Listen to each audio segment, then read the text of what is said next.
Hi and welcome to Healthy Living. I'm Debbie Lyons here today with Kelly Presnell, and we have a great show in store for you today. Let's talk about what we're going to do because we're in a different location and it's really pretty awesome. Yeah, we're in one of the operator rooms here at Hilton Head Hospital here to introduce a new technology for orthopedic care. People with knee pain, we have a new piece of technology to help with partial knee resurfacing, so you don't have to have a total knee replacement, just a partial knee for quicker recovery, you know, getting back onto the golf course and tennis courts. Who's going to be talking to us? Yeah, Dr. Kirk Johnson. He's one of our new orthopedic surgeons that is a part of the whole team that we have here at Hilton Head Hospital. Orthopedics has been a priority for us. We have been building the program with a new orthopedic center, and we're thrilled to have the new piece of technology. Well, I'm excited. Dr. Johnson, we're going to bring him in just a moment. We're going to begin this really interesting show. Stay with us here on Healthy Living.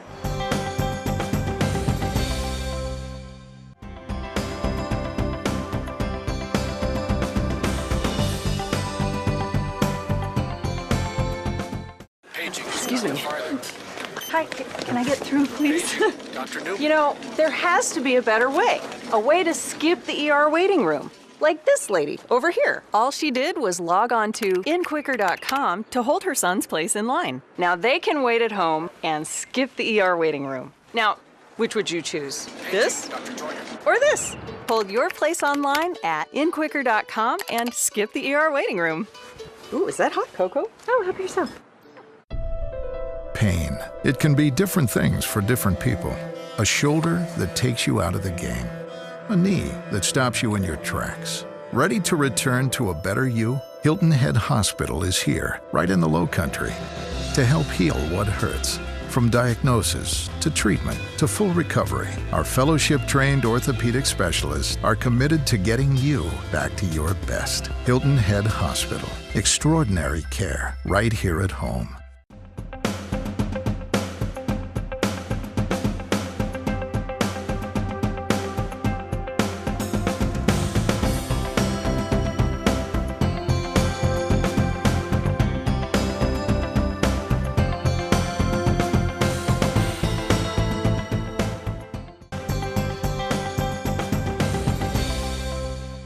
We are back here on Healthy Living. We are here today with Dr. Kirk Johnson. Thank you very much for joining us. My pleasure. It's been really interesting kind of setting up and getting ready, talking about all of this. Let's, if you will, talk about, before the first procedure, how you arrived to this point. Meaning the technology we're talking about today.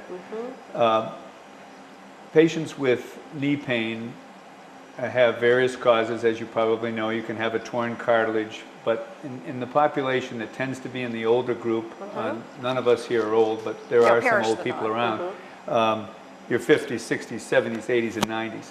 Osteoarthritis may be the problem, and that simply means that the cartilage is worn down. And simply from age, genetics, activity? Most important factor is genetics. Okay. I think it's wrong to assume that if you've been a runner your whole life that that's the reason you have arthritis. I don't think there's really any evidence for that. If you are inactive, overweight, have other metabolic problems, you're more likely to have joint disease. If you are active and live a healthy lifestyle, you're going to tend to have a healthier joint. Let me ask you this. I know that here at the hospital, that you said when we were talking, there are sort of 3 phases to the orthopedic program that you all have developed. Can you share with our audience what those are? Hilton Head has committed itself to developing an orthopedic program for all of you, the community in this area. I am very impressed. I come from New England. I spent 30 years at UMass, and I come down here and I see a population that is eagerly wanting to stay active, be outside, keep going. So Hilton Head made the commitment a couple of years ago to focus on orthopedics because really it's what we're all about. We're about keeping our bodies moving. Health and vitality. Exactly. So the first step is to recognize that orthopedic care is important. Second step was to develop a program, both an outpatient and inpatient program, so a brand new unit for our total joint patients has been built out, and an upgrade of everything that's been done here for years, but just bringing it to another level. And we've actually visited it. It's pretty impressive. It is. It's a wonderful brand new unit, and I invite all of you to come and take a look at it sometime. Exactly. The third phase is new technology, and that's what we're here about today. The robotic assisted technology we're talking about today is to help us deliver to you a new form of knee replacement with much better specificity, meaning a better ability to get it where it needs to be if you are a candidate for just a partial replacement. All right, let's then begin at that. I am a 59-year-old patient who presents to you with what? What would my symptoms be? So your symptoms would be pain, most often on the inside of your knee. So if it was your right knee, it would be the left side of your right knee. Okay. It would be pain related to activity. You'd notice that when you sit for a long meal and go to get up, the rest of the crowd is already at the car and you're still standing at the table getting those first few steps going. Am I aching or am I sharp pain? You may have aching, you may have sharp pain, you may Okay. have swelling, you may have noise, clicking, snapping, popping, but you notice that your knee is behaving differently than it did 2 years ago. All right, I come to you. What is the procedure to get to the point of making the determination of what really my treatment intervention will be? So first step is always to get a history. I'm going to talk to you. I'm All going right. to do a physical exam, and I'm going to do x-rays. The most important of which is a standing x-ray that looks at the amount of space between your femur and your tibia. Okay, femur and tibia, just for our audience. So the thigh bone, this is a model with an implant in place, but the femur is the thigh bone, goes down to the knee joint, the tibia below. There should be a healthy space between, and if that space is narrowed, that's what we define as osteoarthritis. So if you've had x-rays and somebody said you don't have arthritis and you didn't have a standing x-ray, you need a standing x-ray, that's the right thing to do. And we measure that space, look at that space. If both the inside and the outside spaces are narrowed and you're bone on bone, that's called bicompartmental disease. Two of the three parts of your knee are worn down. This technology offers us an option of a single compartment replacement. In other words, what I hear you say, and help me, as a layperson, if my disease process is mild to moderate, I can now do an intervention as opposed to waiting until I have serious disease and need something more Or even if comprehensive. in that one compartment it's severe, Okay. if it's isolated, which a lot of people have isolated disease, Right. and we've had the ability to do a single compartment replacement since I started working 30 years ago. The problem was that it's technically far more demanding to replace one compartment and Okay. fit it with the rest of your knee than it is to do a total replacement. I can do a total replacement with manual techniques that are 30 years old and be more accurate, if you will, than I can to mate a piece of titanium and polyethylene to the rest of your knee. Why is that? Because everybody's knee is a bit different. All So right. I need to place it correctly, I have to tension it correctly, have the right tightness. And until this technology came along, it has been a little bit of hit and miss. Many unicompartmental replacements have been done, many have been very successful, but many have failed. And it's all about how you position it and how you do it. Then let's talk a bit about this new technology, this Mako technology, because one of the things that I read, and again, I told you I know just enough to be dangerous, but is that it's very customized for each patient because, like you said, no knee is the same. Right. Take me again from the beginning. You've decided to do this procedure. So we've decided that you're a candidate based upon the x-ray examination. We might have other information like an MRI. We might have information like an arthroscopy. But we find out that you have a single compartment or maybe even two of the three compartments that have disease, but not the whole knee. What we need to do is get the most information we can and create a virtual knee of yours in a computer, and from that do planning, so that with this technology we can actually create your knee with a replacement before we even go into the operating room. I know exactly what your replacement's going to look like before we walk in, before I make an incision, and that's unbelievably dramatic stuff. And we want to see how that works. And so I think that's really the goal of what a second segment is going to be. We're going to kind of walk you through the procedure so you can really see it. Let me ask you this about the procedure itself. Invasive, minimally invasive, recovery time, what can I expect? So the beauty of this technology is it's less invasive, smaller incision. The recovery is an overnight, so you come in, have the operation, stay overnight, and go home the next day. Okay. Typical hospital stay for a total knee replacement, depending upon a lot of factors like your general health, is essentially 3 days. For instance, patients that I did this week, operation total knee on Tuesday. Turns out this gentleman's very, very healthy, so he's going home today, 2 days later, but typically it would be tomorrow or 3 days later. This technology is a smaller incision. It is a much shorter hospital stay, 1 overnight. And in some developed centers, some people are even going home the same day. Not sure that's a good idea in my mind, but nonetheless, the potential is there. And then return to activity. The problem with this technology is that It's so good. Yeah, patients are getting back to full activity almost too soon. They feel so good that we need to kind of hold them back so they don't get their wound closure interrupted or they don't create problems for themselves. So it's really something that's unbelievable in terms of minimal incision, quick recovery, short hospital stay, all new stuff. What I'd like to do is kind of compare and contrast the total knee from a pain standpoint and really from not an activity but a physical therapy standpoint. What will I notice as a comparison for that? Yeah, total knee replacement, I never hide my reality with patients that are going to have a total knee replacement. It is a big deal. Okay, it's a rigorous recovery. If somebody's had open heart surgery, I say, how was that experience? Oh, it was awful, it was painful. Your knee is going to be similar. It's going to be tough. We'll get you through it. Everybody does, but it's tough. This is a much less of an onerous process, less pain medication, therefore less alteration of diet and sleep and so forth. So it's infinitely a speedier recovery. Is physical therapy required for total knee replacement as opposed to this? Is physical therapy required for this procedure also?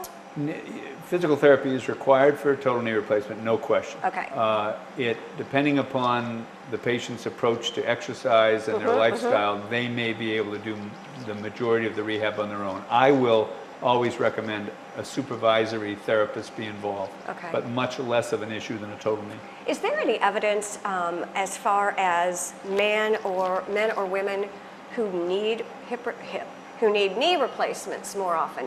Is there a gender difference? The split's pretty much 50-50 Is it really? in my population, and down here it's no different. But the key is they're all wonderfully active people who want to keep going. We're going to take a quick break here on Healthy Living. We're going to come back. We're actually going to see this procedure performed really virtually, which will be kind of fun. So stay with us. We'll be right back here on Healthy Living.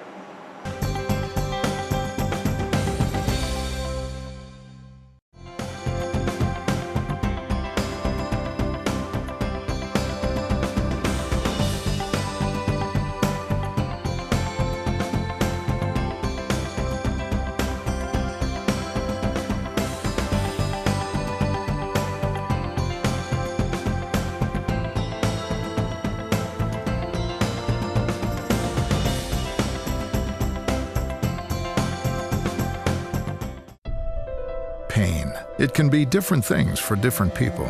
A shoulder that takes you out of the game. A knee that stops you in your tracks. Ready to return to a better you? Hilton Head Hospital is here, right in the Low Country, to help heal what hurts. From diagnosis to treatment to full recovery, our fellowship-trained orthopedic specialists are committed to getting you back to your best. Hilton Head Hospital. Extraordinary care right here at home. Hilton Head Regional Medical Center is located at 25 Hospital Center Boulevard. When traveling east on William Hilton Parkway, make a left-hand turn on Beach City Road, and the next left, Hospital Center Boulevard will be located just past the Hilton Head Library. Coastal Carolina Hospital is located on US 278 at Exit 8 on I-95. Telephone is 843-784-8000. On the web, www.coastalhospital.com. The vision for Hilton Head Spine Center is very clear. It's to provide world-class spine care to our patients. Physical therapists were there. They were there holding you up. It's nice. I just love working with all of these patients and their families and getting to know them and helping them on their journey. My life is definitely better, and I'm glad that I came here at Hilton Head Hospital.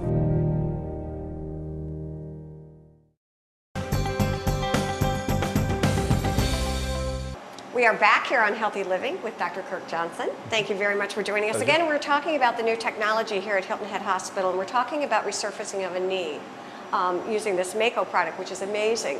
What we'd like to do, and we kind of switch places for this, Can you acclimate us to what we're going to do, where we are, how the procedure would begin, and then we'll do a little bit and then jump to the end so we can see a result. Before we take a tour of what's in the room here, let's talk about what brings you to the room. The first step of this technology is to get information that we need to plan. That's done by CT scan. So we would first determine that you are a candidate by the x-rays that I mentioned earlier.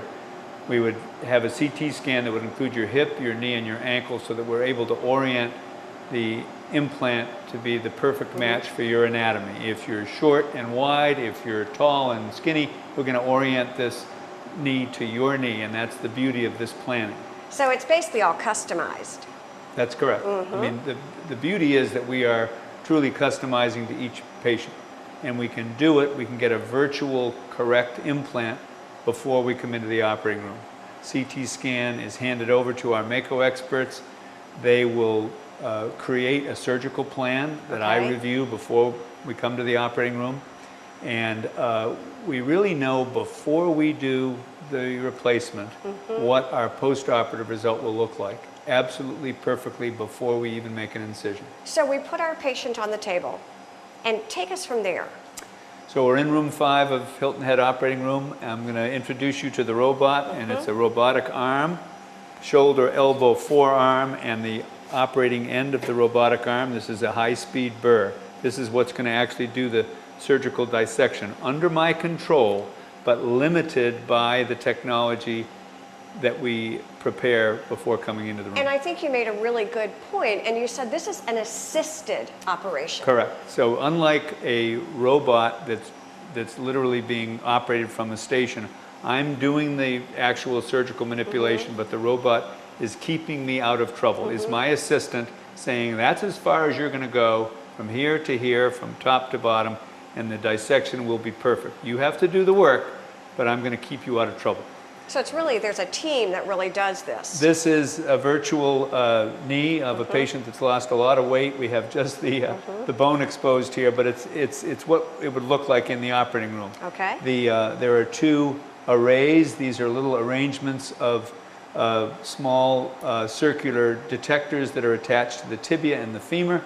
They are looked at by the infrared camera up here, all so that we can match the patient's anatomy, the true knee, with the virtual knee that we did based upon the CT. And one of the things that you said during our break that was really pretty powerful to me was, when you first started doing this, it was small, medium, and large. Share with us a little bit about that and how it's different now. If I have a patient who has a total knee on one side and a partial knee on the other, which knee does that patient prefer? Always the partial knee. So our hope is to do a partial replacement when it's appropriate. Okay. And this technology allows me to do what is most technically demanding thing, and that is get that partial replacement in the right position, under the right tension, to match up with the rest of the patient's anatomy. And let's show a little bit of how you do that. So up on the screen right here, this is the monitor that I'll be working from as I'm dissecting in the knee, and Ted, who's back at the control center, can manipulate the knee virtually any way that I need it to be manipulated so that I can do my work. And I can say, and this can be done before we actually start, I can say, Ted, let's move that component on the femur, the green, let's move that slightly more to the outside, let's rotate it, let's get it into the perfect position for this patient's anatomy. And is this actually the piece? That is in fact the piece. So that green would be the equivalent to this metal implant. This is actually the implant, again on a model, but it's a real representation of a true implant. So the green matches the shiny metal that you see here. All of the planning can be done in what's called a static mode, which means the bone is still, or in a active mode, which is similar to walking or running, so that we can simulate all activities and know that the position is perfect. Here's the tibia, the green now on the downside of the knee, which is the bottom piece here, so that we can get the size and the position and the slope absolutely correct. Ted's manipulating the slope now at the bottom so that we can tilt it up and down until it again is a perfect match. Pretty impressive. Once we have that, are you then ready to actually perform the operation? Correct. And what happens at that point? So at that point, we've already matched the virtual image with the real knee, the virtual knee with the real knee. Okay. And now we have to bring in our robotic arm, our assistant, to the field. So I need to take this first array that you have in your right hand, and I need to direct this toward the camera, and you may have to step aside. And Okay, I like that sound. That sound says, I'm happy. The computer's talking to me saying, good job, I see you. And then we're going to orient this. Which is the probe. Which is the probe. Femoral checkpoint. Okay. So again, we're orienting. So that again is so it's showing to the camera that we know where the femur is. So now we have the arm, the robotic arm, familiar with where the knee is, and I can bring it into position. Now the green is what I'm going to cut out with the burr. Okay. And now we can see on the screen, the blue is the burr. If I go up, if I go down in the green zone, I'm fine. If I go too far to the inside, it sends me an ugly sound, not that pleasant bling, but exactly. And it won't let me, I cannot possibly go too far. Are you actually, it's an indentation? Is it a hole? What is it? So it's an indentation. As I burr the green away on the screen, it's like erasing it. And if I have to go deeper, there'll be green that I have to erase. As soon as I've erased all of the green with the burr, my dissection is done. So I'm insetting the implant into healthy bone. It's surrounded by healthy cartilage, and it's inset perfectly into a cutout. And two things we talked about is, how long can I expect an implant to last, number one? I mean, I think, go ahead. How long, what follow-up do we have for unicompartmental replacements? We have probably 30 years experience, but not with the precision of this. So my expectation is that an implant that's well positioned will last 20 plus years. That's pretty impressive. Yeah. What happens next? We've done the operation. What is the time it typically takes to do a procedure like this? The time to do the procedure is variable depending upon all sorts of factors, how hard the bone is and so forth. But this can be done in less than an hour. Oh, can it really? A total knee, I talk about a total knee taking 2 hours or less. This will be done in less than an hour. Can we project an image of what a finished knee would look like? Sure. Is that possible to do that? I mean, the finished knee implant. Well, here it is, exactly. Yeah, so we've been talking about just the single compartment. The finished implant would look just like this. Metal base, plastic insert, metal top that moves very nicely together. There's also a individual replacement for the kneecap joint. So the part of the femur would be metal, and there would be a plastic insert that would go against it. But the vast majority of Mako unicompartmental knees are medial, or the inside of your knee, metal, plastic, metal, and that's what the finished product looks like. And again, it just glides and moves very nicely. And again, I'm going to spend the night, we think. Yes. And I'll get up right away. You'll get up. You'll be done in the morning. All right. We'll get you out of your bed in the afternoon, and you'll have your first therapy session late morning, early afternoon. Another session later in the evening, and another session before you go the next day. I'll tell you what, if nothing else, I hope this has really educated all of you about some of the new technologies that are here at Hilton Head Hospital, especially with orthopedics. It's pretty impressive, and I know with the active population that we have, we're probably going to be seeing a lot of these. So Dr. Johnson, thank you for joining us. Thank you all for joining us here on Healthy Living. Have a great day. Bye-bye now.